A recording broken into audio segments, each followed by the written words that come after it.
Patrick Croissando, bonjour. Bonjour. Merci d'avoir accepté notre invitation et d'être de nouveau sur le plateau pour nous parler d'économie.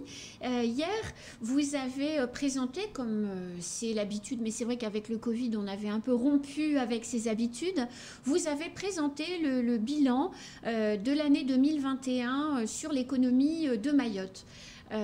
Comment va notre économie, Monsieur Croissando ? Merci de me donner la parole. Oui, en effet, hier, nous présentions donc les résultats de cette synthèse annuelle. Donc pour 2021, alors comment allait l'économie? Le temps de l'économie est un temps qui court très vite. Donc en 2021, nous avons une année plutôt favorable, voire très favorable, puisque si l'on observe cette économie à travers un indicateur qui est un indicateur composite de l'IEDOM, l'indicateur du climat des affaires, cet indicateur a progressé très nettement dès le premier trimestre 2021 et s'est inscrit dans une tendance très favorable tout au long de l'année, hormis un petit creux au deuxième trimestre suite au confinement. Ça faisait suite évidemment à cette année 2020 qui avait enregistré une très nette baisse d'activité. On peut considérer aujourd'hui que la perte d'activité 2020 a été rattrapée en 2021. Donc une activité qui a très bien fonctionné, l'emploi qui a été au rendez-vous. 2000 emplois créés, je crois. 2000 emplois créés, on est à 51 000 personnes en emploi, on retrouve les niveaux d'avant-crise. Donc c'est positif. Donc tout ça est positif, on le voit, la consommation des ménages a été également un indicateur tout à fait positif, on le voit, les importations ont progressé de plus de 20%, les crédits à la consommation ont progressé, c'est un Les immatriculations de voitures malheureusement aussi. Alors, pour l'économie, selon nous, c'est plutôt une bonne chose, effectivement. Pour le quotidien de nos concitoyens mahorais, effectivement, c'est plus compliqué. Donc c'est plus 15%, effectivement. C'est énorme, quelque part. Oui, tout à fait, tout à fait. Donc les indicateurs sont au vert pour cette année 2021. Je rajoute évidemment un bémol, parce que les chefs d'entreprise qui nous écoutent nous diraient « oui, mais ce n'est pas ça chez moi ». Oui, il y a eu des difficultés. Il y a eu des difficultés d'approvisionnement, des difficultés... Avec les routes maritimes, le fret qui a été... Le fret qui a été chahuté par la crise Covid. La crise Covid, avec des containers qui n'étaient pas aux bons endroits, une reprise de l'activité mondiale qui a entraîné des flux considérables. Bon, donc le fret a été perturbé. Et on sait la dépendance de Mayotte au transport, au fret, aux importations. Les importations, je le disais, ont largement augmenté. Pour autant, les difficultés d'approvisionnement pour les entreprises ont été bien présentes, les difficultés de recrutement. Alors, vous avez beaucoup insisté hier sur ce problème d'attractivité globale du territoire et les difficultés qu'ont les entreprises à recruter. Ça a quoi comme conséquence pour une entreprise quand elle ne parvient pas à trouver les profils dont elle a besoin ? Pour une entreprise, il y a, à mon sens, une double conséquence. C'est l'impossibilité de réaliser un certain nombre de chantiers. On a entendu des entreprises nous dire « non, je refuse des commandes. Je refuse des commandes parce que je n'ai pas le personnel ». Ça, c'est la première conséquence. Et c'est une moindre création de richesse pour l'entreprise, c'est une moindre création de richesse pour le territoire mahorais. Le deuxième phénomène ou conséquence pour une entreprise, c'est évidemment de devoir recruter tout de même pour réaliser un certain nombre de chantiers et des personnels de moindre qualification, ou en tout cas ne correspondant pas tout à fait au profil. Et là, c'est la qualité, c'est la productivité qui, une fois encore, vient être attaquée. Si c'est une entreprise industrielle, la productivité, c'est une moindre rentabilité, une moindre création de richesse, et on recommence. Pour une entreprise de service, pour une entreprise de BTP, la moindre qualité, c'est l'image de l'entreprise qui va être écornée, qui pourrait être écornée. Bien sûr. C'est un temps, là encore, une rentabilité aussi, parce qu'on va mettre plus de temps. Donc c'est vraiment un sujet. Je crois qu'il n'y a pas... pour le développement en tout cas économique et parmi les sujets prioritaires, Dieu sait s'il y en a un certain nombre, en tout cas celui de la formation, celui de l'apprentissage, on a une jeunesse, c'est extraordinaire, c'est une richesse extraordinaire la jeunesse, mais c'est un vrai défi et c'est tout le défi de la formation, de l'apprentissage qui doit être une priorité absolue un peu partout, on va le dire, hein, en France, mais particulièrement à Mayotte. Vous disiez hier, première partie de l'année, une inflation aux alentours de 7 à 8%. Cette inflation-là, elle est liée finalement à la crise sanitaire, au problème du fret, au problème de la reprise économique mondiale que vous soulignez. On n'a pas, dans l'inflation qu'on subit, entre guillemets, aujourd'hui, c'est pas encore l'inflation de l'Ukraine, enfin de la crise russo-ukrainienne. Si l'on recule, comme vous le dites, si l'on regarde une fois encore cette année 2021, en moyenne, l'inflation était de l'ordre de 1,7-1,8%. En fin d'année, au 31 décembre, nous constations une évolution des prix à Mayotte de 3,1%. C'est 2,8% au niveau national, juste pour dire que oui, Mayotte ne se distingue pas tant que cela de la tendance nationale. Elle s'en distingue par les composantes de cette inflation. On est sans doute moins touché ici par l'augmentation des prix de l'énergie qu'en métropole en général. Oui, on ne se chauffe pas. Oui, et puis également de par les quelques boucliers, les quelques amortisseurs propres à Mayotte. Hein, je pense notamment à la régulation des prix du carburant. On n'a pas ça au niveau national, on a cela au niveau mahorais. Les 15 centimes, mesure nationale, ça c'est pour tout le monde. Mais si vous allez en métropole et si vous revenez, vous verrez qu'à Mayotte, l'essence est beaucoup moins chère tout de même. Mais l'essence augmente, donc cette composante énergie est moins importante dans l'inflation. En revanche, l'alimentaire et les biens d'équipement, et là ça touche tous les foyers. Oui. Hein, riches ou pauvres. Riches ou pauvres. Évidemment, on pense aux plus défavorisés. Lorsque je vois apparaître ce panier effectivement autour de nous, évidemment que ce sont les familles les plus défavorisées qui seront les plus impactées par cette inflation qui effectivement est vraiment en nette progression. Donc je le disais très rapidement, 3,1 en fin d'année. Et puis, donc ce 3,1 sur une moyenne de 1,8, on avait donc en second semestre 2021 constaté cette augmentation. Cette augmentation, effectivement, elle provenait de ce que vous indiquiez, à savoir d'une part les conséquences de la crise, les difficultés d'approvisionnement qui ont fait grimper les prix, les difficultés de recrutement qui commencent à faire grimper les salaires. Vous disiez, on ne voit pas encore les conséquences, on a les premières conséquences indirectes de ce conflit russo-ukrainien. Personne ne l'avait vu, évidemment. Nos projections en fin décembre n'étaient pas ce que l'on constate aujourd'hui, que ce soit en termes de croissance ou en termes d'inflation. La croissance est là, début 2022.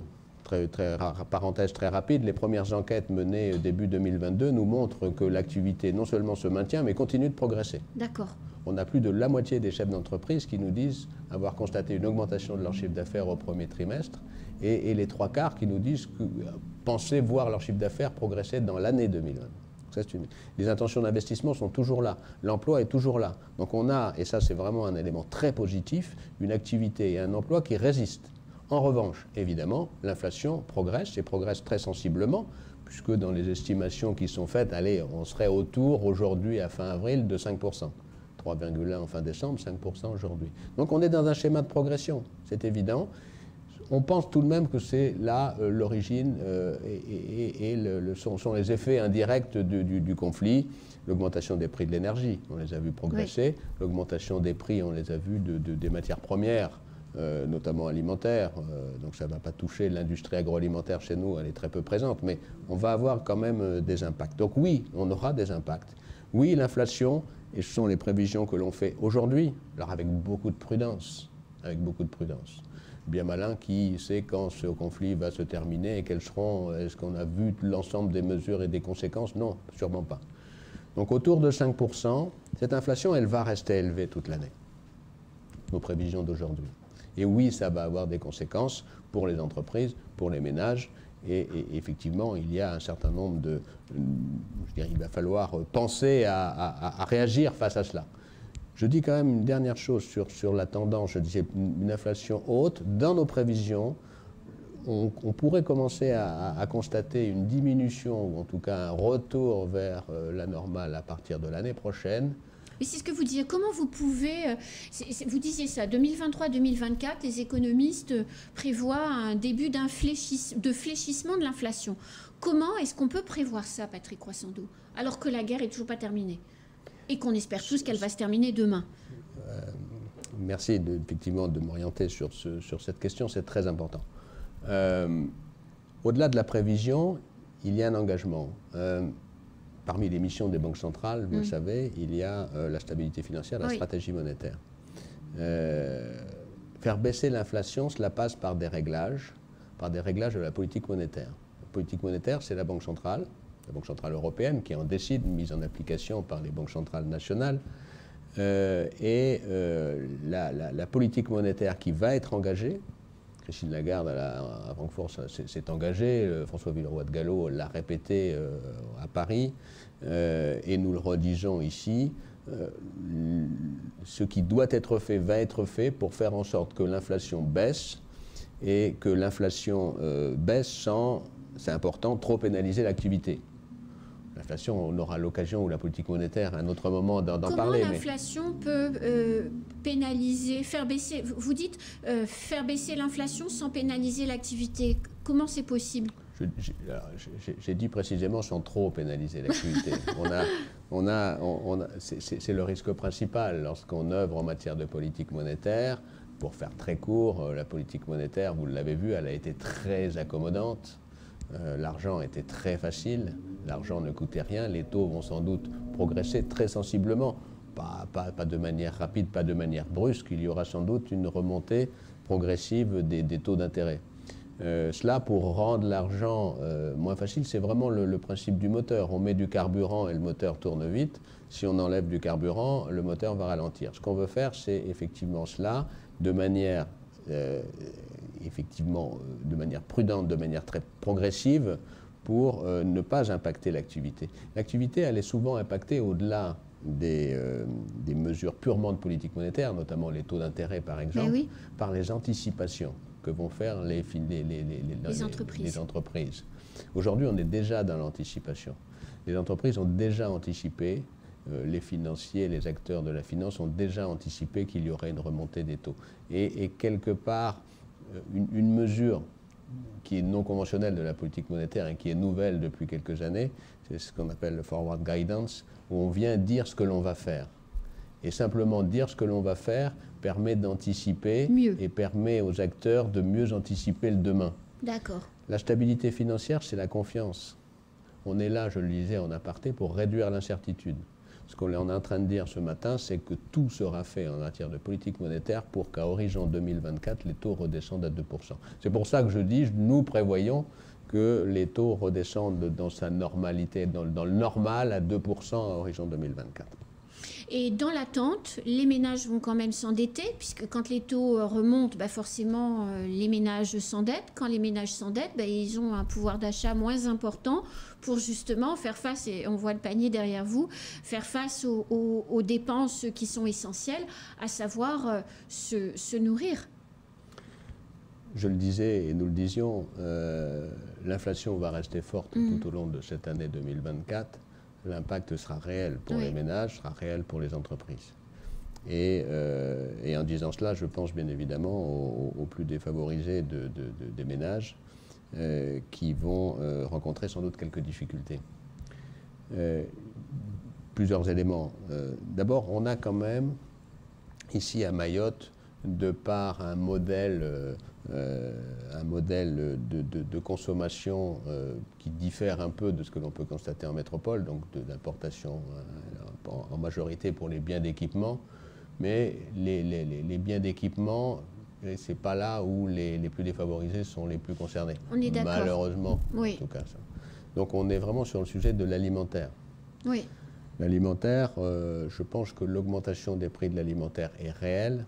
Elle est réelle sur des produits de base. Là où on peut s'inquiéter, c'est effectivement le prix de la farine, de l'huile, du sucre. Ouais. Pour le reste, je vois le panier une fois encore. Ce panier-là, il est local. Oui.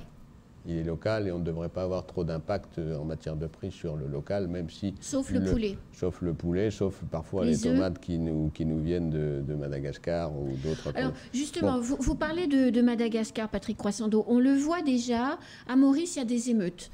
Il manque des produits. À La Réunion, il y a des réseaux de trafic de bouteilles d'huile. Enfin, c'est juste hallucinant. Le Monde a publié un papier très bien documenté sur Madagascar et sur la situation, non pas économique, mais la faim, tout simplement des gens qui renoncent à manger pour pouvoir faire manger, des parents qui renoncent à manger pour faire manger leurs enfants. Et ce qu'il faut craindre dans l'année 2022 et dans l'année 2023, des mouvements de population à l'échelle des îles parce que les gens ont faim et fuient finalement la misère. On ne peut pas écarter ce risque, bien sûr. On ne peut pas l'écarter. Je le disais, parmi les défis 2022, la préservation de la cohésion sociale est sans doute un des défis que l'on va retrouver en tête de nos préoccupations. Un certain nombre d'amortisseurs existent pour Mayotte et pour les îles en général. Je parlais tout à l'heure du bouclier qualité-prix, de la régulation des prix du carburant. On a les mesures nationales, les chèques énergie, inflation, les 15 centimes. Donc on voit qu'on a tout de même, et bon, c'est plutôt rassurant au niveau local, national, des outils qui vont sans doute amortir en partie. Maintenant, on ne peut pas effectivement, je ne veux pas vous le dire aujourd'hui, il n'y aura pas de conflit. Il n'y aura pas, sans aller jusqu'à l'émeute. Alors les situations, Maurice, Madagascar, sont terribles, notamment Madagascar. Et la situation n'est pas celle de Mayotte. On est bien d'accord. Mais du coup, ça peut avoir des conséquences chez nous parce que les liens familiaux sont très étroits entre les îles et donc des personnes qui sont à Madagascar en grande difficulté vont légitimement avoir envie de se protéger et donc de venir rejoindre leurs proches ici. On a ce risque d'émeute, et qui dit émeute dit mouvement de population, bien etc. sûr. Non, je crois une fois encore que nos dirigeants semblent sensibles à ce sujet. Ils doivent l'être. Nous les invitons bien sûr à l'être tout particulièrement. Et puis, je reviens sur le pouvoir d'achat. On a quand même, allez, pour terminer sur une note peut-être un peu positive dans tout cela, même si une fois encore, ça va être, on va passer des moments difficiles, soyons clairs. En 2020, l'épargne, on n'a pas parlé de l'épargne, on a eu une augmentation très sensible de plus de 60% des dépôts de l'épargne ici à Mayotte. C'est cette épargne forcée dont on a tant parlé pendant la crise sanitaire. Vous ne pouvez pas dépenser l'argent. On ne pouvait pas dépenser, donc on l'a gardé. Cet argent, il n'a pas été dépensé en 2021. On est reparti sur un niveau de croissance qui est similaire. Ça veut dire quoi? Ça veut dire que cette épargne supplémentaire, c'est une réserve de consommation pour les années à venir. Et si la consommation, qui est un des moteurs importants de la croissance ici à Mayotte, donc de la création de richesses, donc de la possibilité de soutien et peut-être aussi de cohésion sociale, donc on a besoin de croissance et on a là une source en tout cas. Patrick Croissando, merci. Vous reviendrez bientôt pour continuer à nous expliquer comment fonctionne notre économie et puis nous rassurer un petit peu. Avec plaisir. Merci beaucoup. Merci, bonne journée. C'est la fin de ce temps de parole. Tout de suite, la suite de nos programmes.